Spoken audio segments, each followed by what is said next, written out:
Hey guys, welcome back. Today we're going to break down UFC 316, Merab Dvalishvili versus Sugar Sean O'Malley. Also, we got Kayla Harrison versus Juliana Pena. I guess decent card. Anything's going to be better than last night after that horrendous main event flop for the fight night. But let's get right into this card. First fight of the night, we got Chaos Williams versus Andreas Gustafsson, 11 and 2.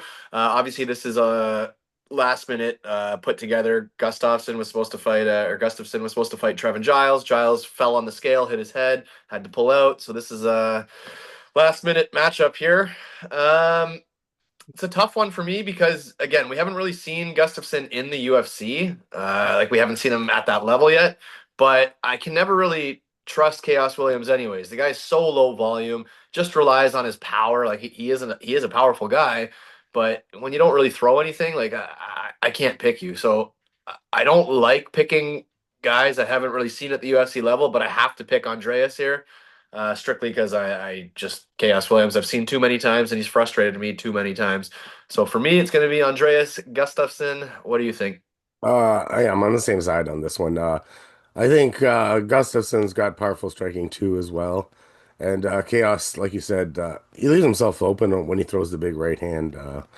He can definitely finish this fight in one shot. I won't give it back, but you're getting a puncher's chance against a guy that can actually take guys down too, right? And pound them out on the ground. So Chaos Williams has pretty good takedown defense, but he also showed some chinks in the armor.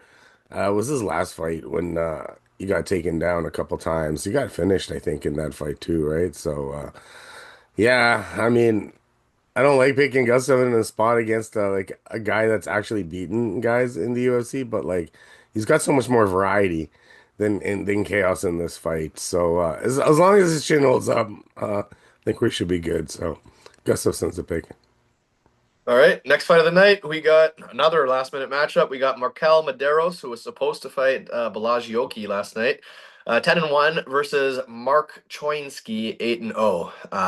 Not even gonna pretend to act like I know a whole lot about Mark here. I tried to do some YouTube research, didn't see a whole lot out there. Obviously, what I did see is he likes to grapple. I don't know how effective that's going to be at the UFC level. I mean, if you look at the record of the guys he's fought, they're all like 2 and 3 and 8 and 7. Like they're all just horrendous records. So for that reason, I'm going to take Mederos. But like I don't, there's no line on the fight. There's no odds, and it's not something I'd be betting. Like just for the pick, I'm going to take Mederos. Just because again, Choinski's beat a bunch of guys that I've never heard of and a bunch of guys with terrible records. Give me Mederos. Not going to bet it. What do you think? He pushes the grappling a hell of a lot, and most of his finishes are on the ground anyway, right? Madero sports a pretty decent takedown defense, if you ask me, in the UFC, and that's at the UFC level. He's sporting something like 80, 85. So, I mean, assuming he doesn't get taken down, and this guy's wrestling based on what I've seen in tape and against the guys that he went up against, isn't like he's loads better than he was like the last time he fought. Should be fine. I mean, on the feet, Medeiros has got the jab, he's got the straight punches, he's got the combos. Should be able to cruise on the feet. Maybe even finish this guy. Who knows, though? You don't really know much about Choinski too much as a striker. He doesn't really strike with these guys, right? So, assuming that what we were talking about before, that whatever Medeiros had to pull out against Oki from wasn't serious and that he's fucking coming back way too soon based on what it was, that'd be the only red flag for this fight, right? So, yeah, I got Medeiros all the way. All right. Next fight of the night, we got Quillen Salkilld, 8 and 1 versus Yanal Ashmouz, 8 and 1. Quillen appears to be a very well-rounded fighter. I think he's going to win by grinding this fight, to be honest. I think similar to Chris Duncan. I think he's just going to be the bigger guy. Ashmouz, he's strong, but he's small. So he's always going to be at that reach disadvantage. Obviously, he splashed onto the scene with the knockout of Sam Patterson. We all got behind him. I think I picked him his next fight. I don't know if you did or not. I picked him his next fight, and he definitely looked very small versus Chris Duncan. So that was a frustrating loss. In hindsight, Chris Duncan's a pretty good fighter, so it's not a terrible loss. But then he fought Trevor Peek, and he didn't finish Trevor Peek. I didn't like that look. Like I mean, Trevor Peek's a fun fighter and all that, but I mean, if you're good, you should finish Trevor Peek. Um, Give me Quillen to get it done. Probably grinding. I don't think he's going to tap him, and I don't think he's going to knock him out. I think he's just going to kind of use his size and beat him similar to the way Chris Duncan did. Again, it wouldn't be a bet, and I think the odds are too wide. I believe he's like a minus 400. I don't think that's accurate. I don't think that's what it should be, but I'm going to take Quillen to grind this one out. What do you think? Same. Quinlan's shown that he can use wrestling in different spots. Not that Ashmouz any pushover on the grappling side, but I just think Quinlan is a little bit bigger, a little bit stronger, can use his leverage, that kind of stuff. Now on the striking side, I think he actually can hang on the striking side as well because he's got what a 70, I think it's a 75-inch reach versus a 68 and a half or something like that. So he's got about a 7-inch reach advantage on Ashmouz as well. So Ashmouz is going to have to crush the pocket. He's going to have to get in there with combos. And man, he didn't do it against Duncan. He didn't crush the pocket. He didn't get in there. He didn't go wild like I thought he would. Like, you know what I mean? Similar to the Patterson fight because Patterson obviously had a reach advantage on him too, right? But I guess Patterson just has a weak chin when hit hard. But personally, I just think Quinlan has all the logistical advantages in this fight, and I think he's the more well-rounded fighter. But you're right. I think it might be a grind though. But Quinlan has grinded people before too, right? If you look at his record, he's not just a finisher. He has gone to a decision with 4 takedowns, strikes thrown. So he can do it, and it doesn't seem like the cardio is a big issue as well. So Quinlan is. Right, next fight of the night. This matchup makes no sense to me at all. We got Hazmat Murzakanov 14-0 taking on Brenson Ribeiro 17-7. To me, Murzakanov deserves a big step up in competition. I thought he was scheduled for a bigger fight. I think he might have pulled out or something, but regardless, I think he steamrolls Brenson Ribeiro. I think Murzakanov is a problem for a lot of fighters. I mean, the problem with him is he doesn't have the fan support. Because if he did, I think he'd be getting those big. I think he'd be in contendership right now. Like he is a fucking good fighter, man. And Brenson Ribeiro is not. So I got Murzakanov by knockout. I think it's pretty straightforward. I don't think he struggles here, and I would like to see him get a step up in competition. What do you think? I agree again. Ribeiro, man, even the fights that he's won in the UFC, he could have gone either way. It's like, oh fuck. And honestly, like, what is he? He's a power puncher. He's plotting.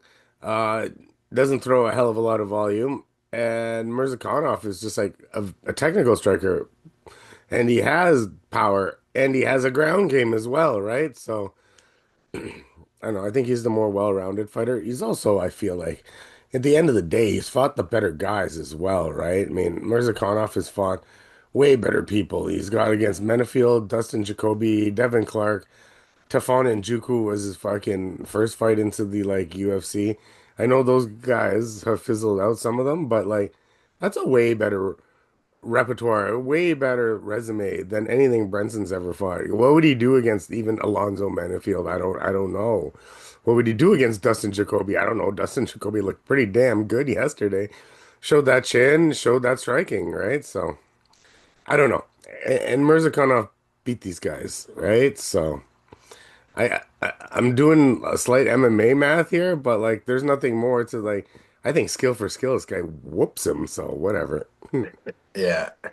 Next fight of the night, we got Ju Sang Yu 8-0 taking on Jaka Saragih 14-4.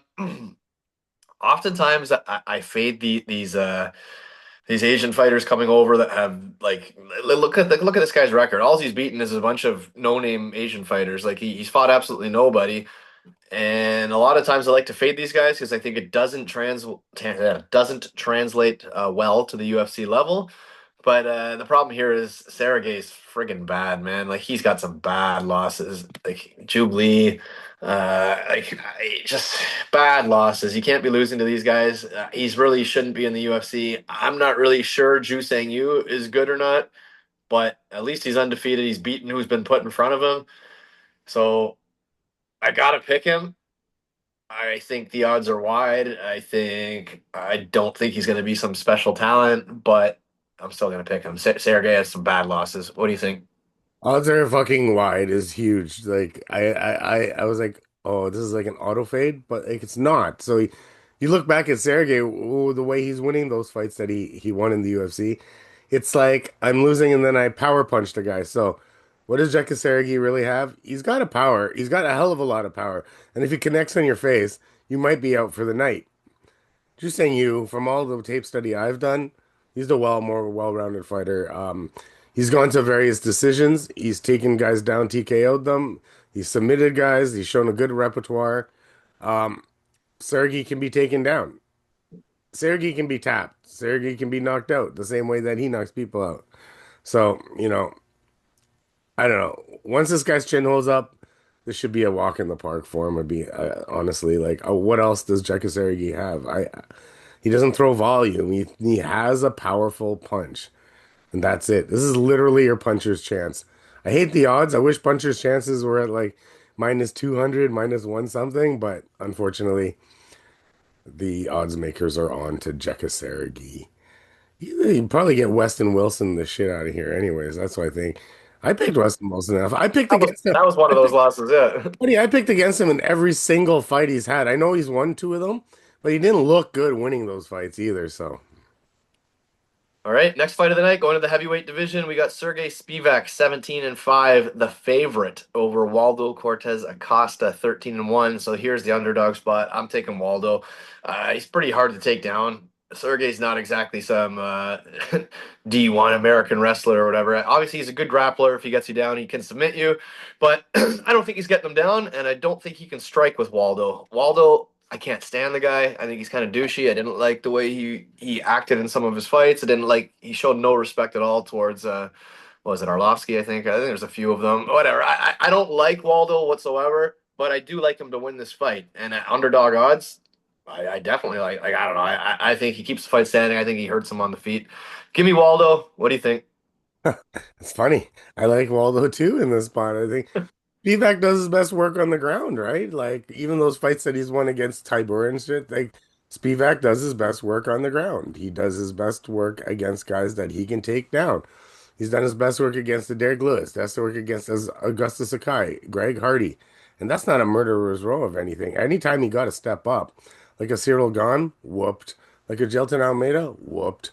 And I would call Waldo Cortez Acosta a little bit of a step up from the Tybors and the Lewises and stuff because Waldo's shown in his last couple fights that, he didn't let Span power punch him and he just worked him. And what was the fight before? The Spain guy. Again, he fought a good game plan. And I think he fights a good game plan here too. Like, yeah, like you said, he's hard to get taken down. Is he Spivac, aside from the Tybura fight where he took him down one time, those other two fights, he had to take guys out multiple times, six times to win to win those fights. And no one's taken down Waldo Acosta six times in a fight. Rogerio de Lima did it three times and beat his ass earlier on in his career, and that was it. Other than that, this guy's shown great takedown defense, and on the feet, he's the better striker by far.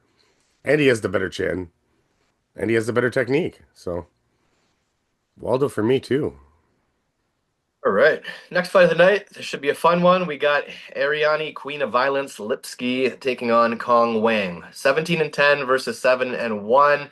Cong Wang comes in with a lot of striking credentials. Ariane Lipski likes to strike. She is very difficult to beat in striking matches. Like she's the 17-10 record shows that hey, she's lost a lot of fights, but it's people taking her down. That is how you beat her. She is a problem on the feet. Like she puts up good volume. She's a tough chick. Like I almost always like her as an underdog in fights that I think she can keep standing. Because I don't know her volume. She's a tough girl. She is. She's a tough chick, man. Like a few years ago, everybody wrote her off, probably including myself. But I don't know, man. She keeps coming back. She's got heart, man. She's tougher than you think. She's got good volume. Like I think she's a sneaky underdog pick. Kong Wang obviously has all the credentials, the kickboxing background, but she's hittable. We've already seen her rocked by was it Fernandez or whatever. Like I struggle here. I think the odds are way too wide for a fight that Lipski is finally going to get to fight her fight. She doesn't have to worry about the takedowns here. I guess I'll go with the credentials and Kong Wang, but I don't know, man. Lipski's a tough fight on the feet. This fight's going to be on the feet. I think Lipski has better chance than the minus fucking 400 odds suggest or whatever the odds are. Give me Kong Wang, but I don't know. I like Lipski in striking matches. It's going to be a striking match. It's going to be a fun one. I'll be looking at this one closer later in the week. What do you think? I agree with you that it's closer than the odds dictate. That's for sure. That both of these girls. Now, my issue with Lipski sometimes is that her herself, she can pick and choose when she wants to throw, and she throws some lower volume sometimes. That doesn't. I don't like it. Like even the fight against Korean Silva, she showed good prowess on the ground and not getting when she got up and whatever, but she wouldn't go for it. Like in a fight that you know you're gonna get taken down, you gotta go for it, man. You gotta put it out there. So her IQ's a little off. Now, I know you said this will be a kickboxing match, but our buddy Kong Wang has shown some takedowns, man. She's shown that she can use the ground game. Against Bruna Brazil, she mixed in a couple takedowns with 100 strikes, and she looked pretty good in that one. So. What I really chalked the Gabriela Fernandez fight is I really looked at it. Kong Wang was a prick in that fight. She thought she was gonna roll this chick. And honest to God, she was way ahead of her until she got caught, right? And honestly, like maybe that was the best thing for her in her career was to get caught and be like, oh shit, like these girls can crack, and if I'm not defensively sound, then this is what can happen, right?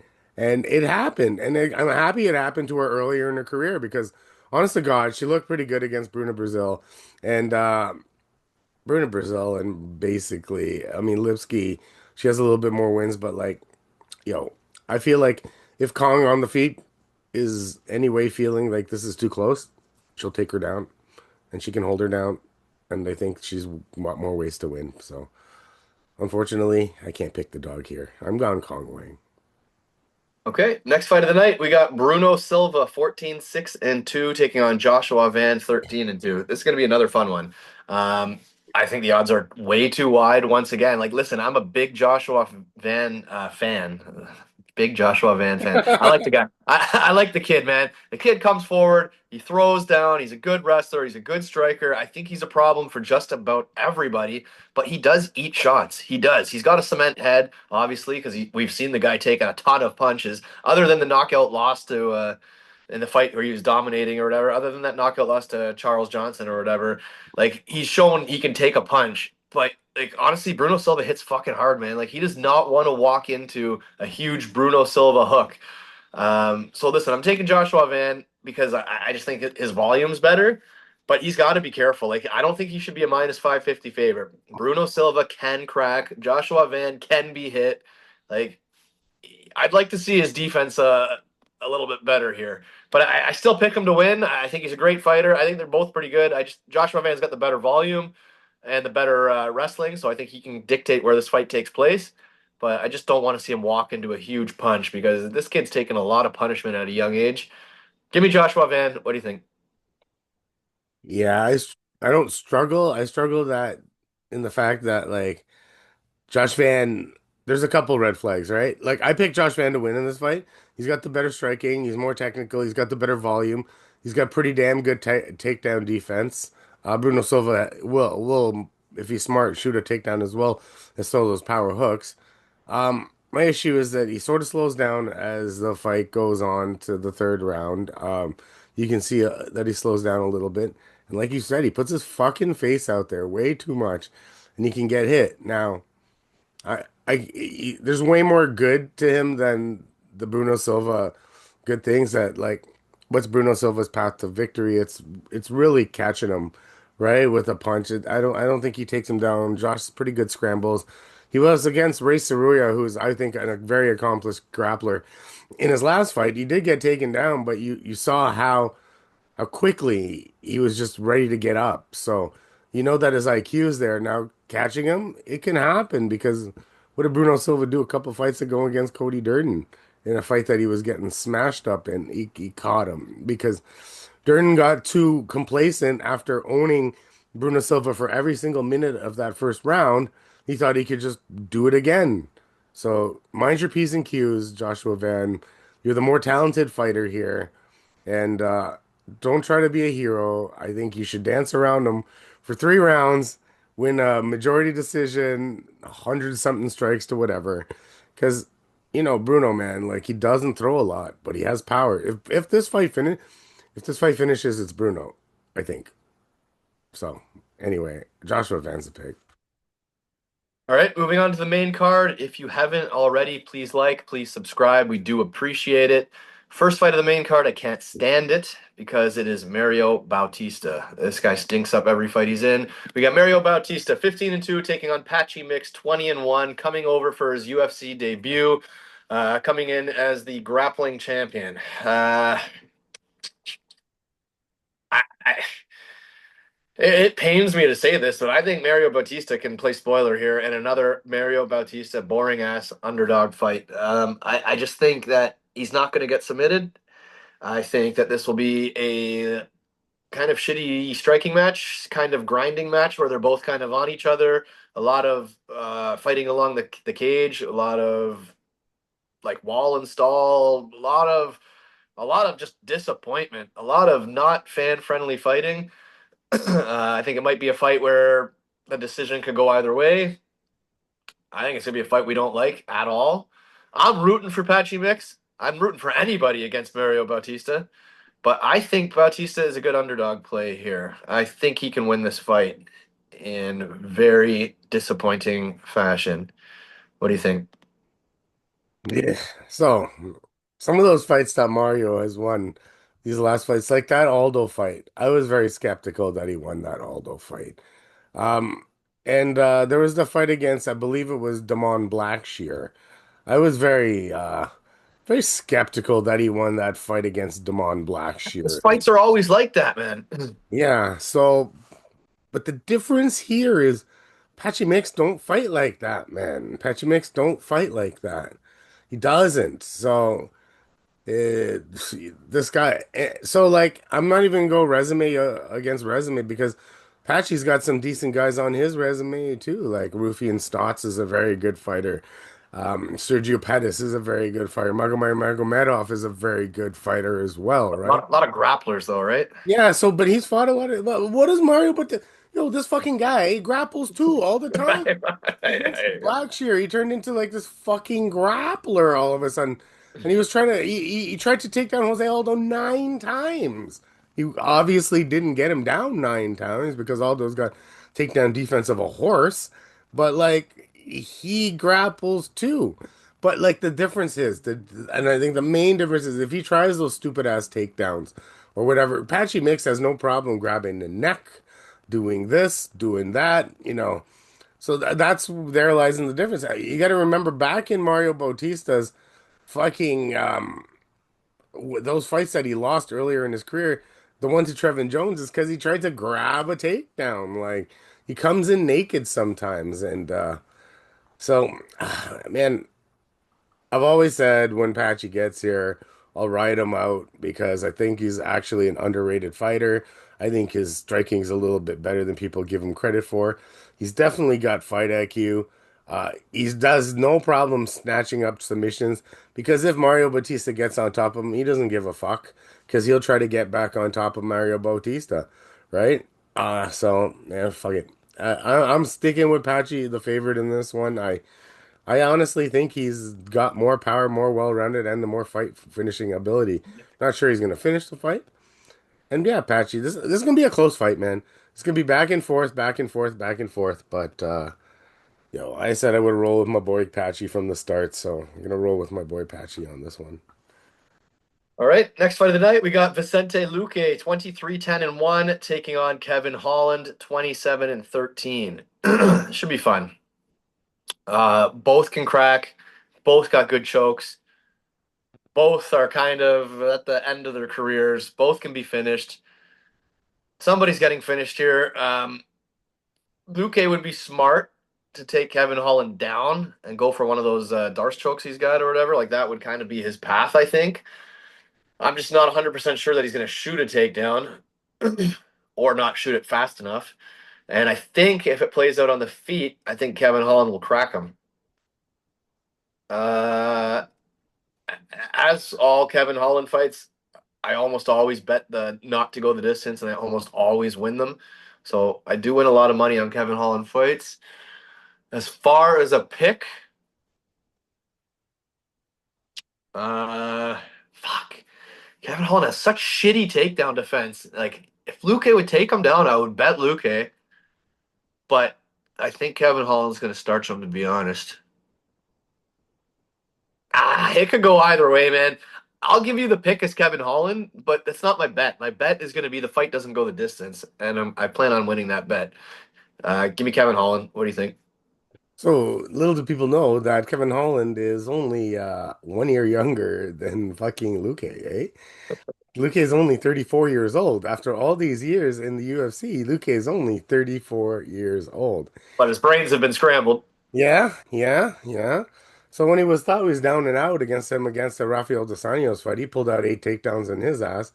So you know what I mean? He couldn't take down Joaquin Buckley, he's too strong. He couldn't take down Bilal Muhammad, he's too good. And he couldn't take down Jeff Neal because he has some of the greatest takedown defense in all of the UFC.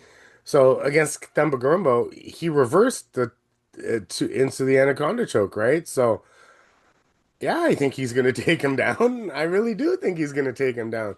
For all of Luque's blunders and whatever you want to call them, that he's fought a hell of a lot better competition than Kevin Holland's ever fought, I think, man. No way. Those guys he's up against, Kevin Holland hasn't been up against like a fucking. They've both been in there with good fighters, They've man. been in He's been there in with there good with fighters. I think Chimaev. Luque's He's been been in in there there. with. Luque was near the top, though. Kevin Holland never smelt the top. Never smelt the top, right? So. I think Luque takes him down. I actually think Luque could tap him as well if he wanted to. But yeah, man, Luque would be smart to take him down. And I do think Luque's IQ says take him down. And my problem with Kevin is like, even in that Gunnar Nelson fight, he only threw 55 significant strikes against a guy that he knew he can own on the feet, right? So he should be throwing a hell of a lot more volume than 55 significant strikes against a guy that you know that can't strike, right? So that 55 against Luque, I feel like that's a menial number because like Luque is going to at least throw more than that, I think. And on top of that, I think he's got the better grappling too. So these odds are fucking wide, man. Plus 187, I hate it. There's my underdog. I'm taking Luque. Yeah, the odds are wide. Kevin Holland should never be a minus 225 favorite in any means. When I went on Kevin Holland, he's like minus 137, minus 125. Kind of like those odds against Gunnar Nelson that we both picked him last time. Those were good Kevin Holland odds. These ones here, man, I can't get behind a guy that just can fall over and get taken down, right? Hey, man, Gunnar Nelson almost won that fight and he did nothing, right? Almost. He shouldn't have, but almost. And Kevin has this knack. If he can't knock you out, like he fights are close. But I don't know if Yeah, no, you're yeah. 100% right. The odds are too wide, and Luque absolutely could choke him out. 100% it could happen for sure. Next fight of the night, we got rebooking. We got Kelvin Gastelum, 19-9, Joe Pyfer, 13-3. The odds are not as wide as they were before. We were both on Gastelum before. He was like a plus 600 or something. Right now he's sitting at a plus 300. Uh, I mean, we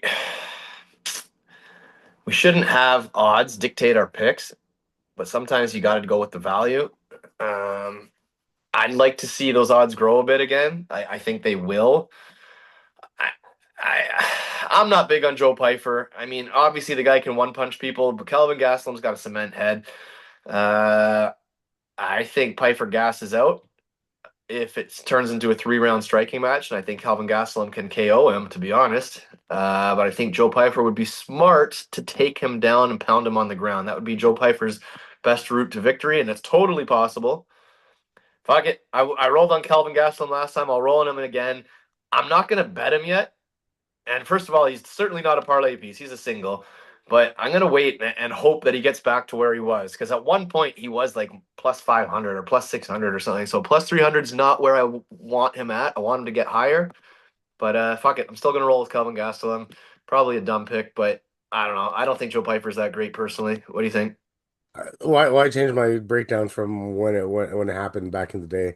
So it was Pyfer that had got injured or whatever and pulled out of that fight. So we probably would have won that fight that day if it actually went down. But like I said before, man, Pyfer got to take him down to win.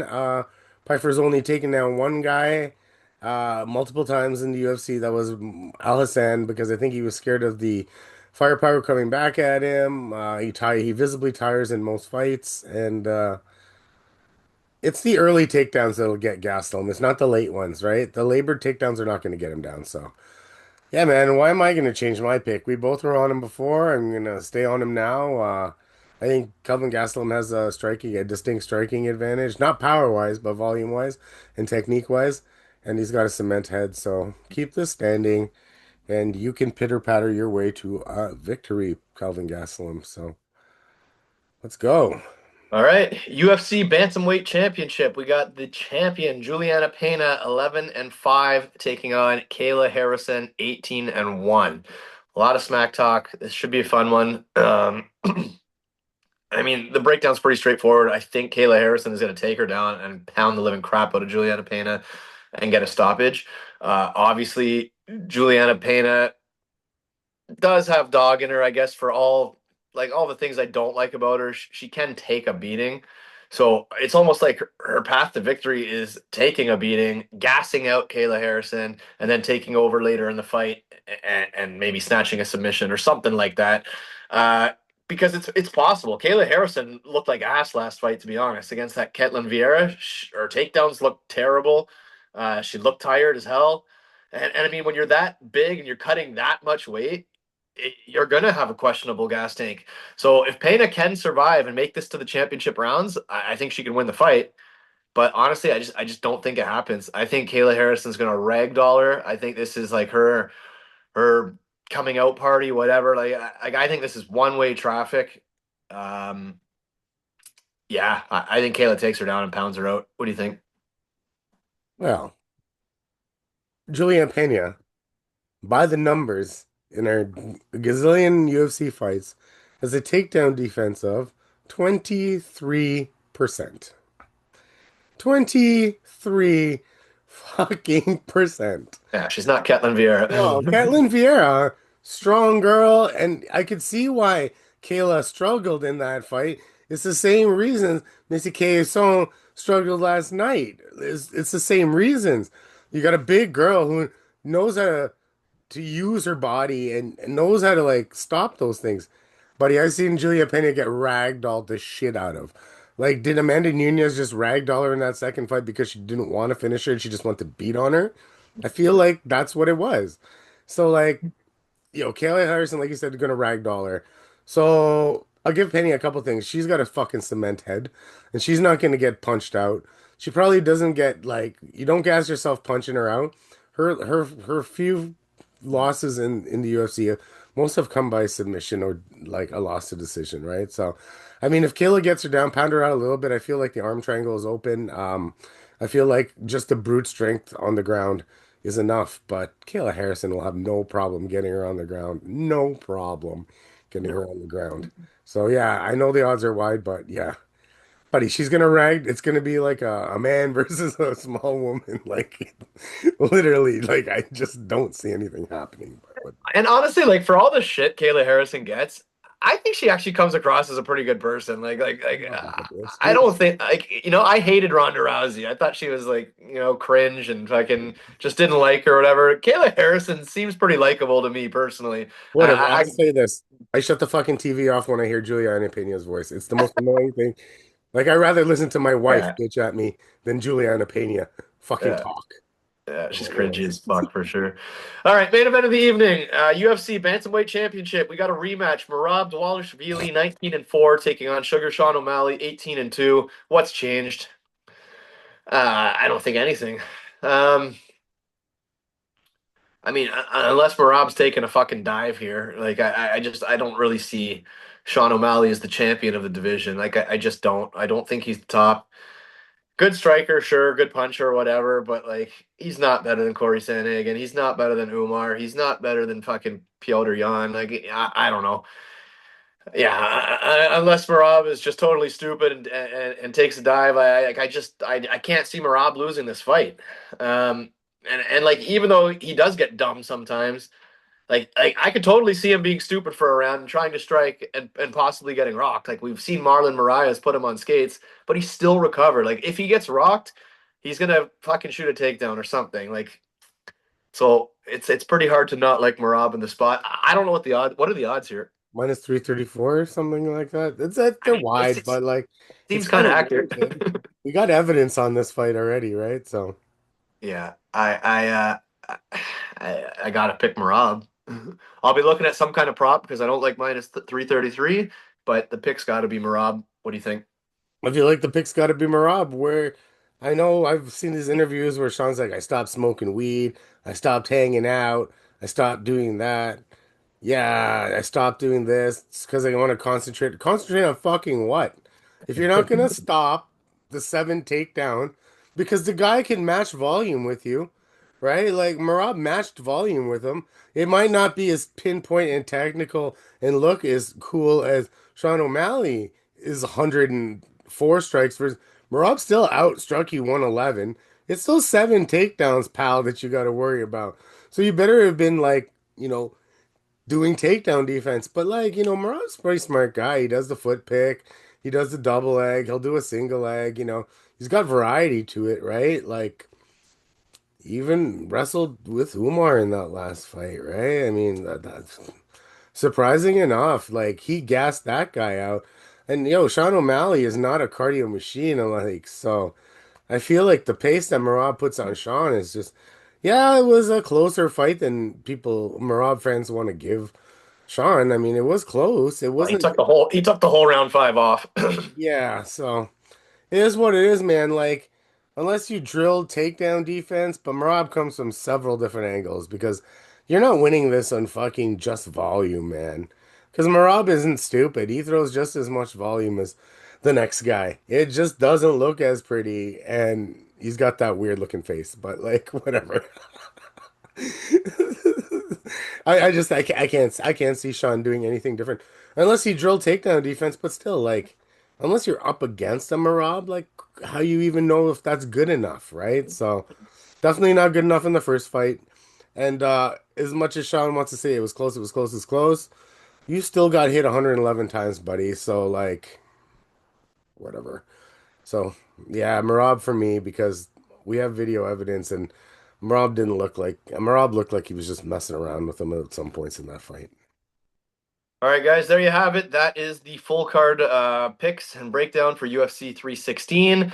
Because it is a pay-per-view, we will definitely have a bet episode this week. I know on some of these smaller cards, life's busy. It's the summer. It's hard for us to get those out, but this is a pay-per-view. We're absolutely going to put on our best bets in a couple days here. Look out for that. It'll probably be Wednesday. But we'll talk to you soon and drop us a comment. See, let us know what you agree with or disagree with, and we'll talk soon. See you soon. Have a good one.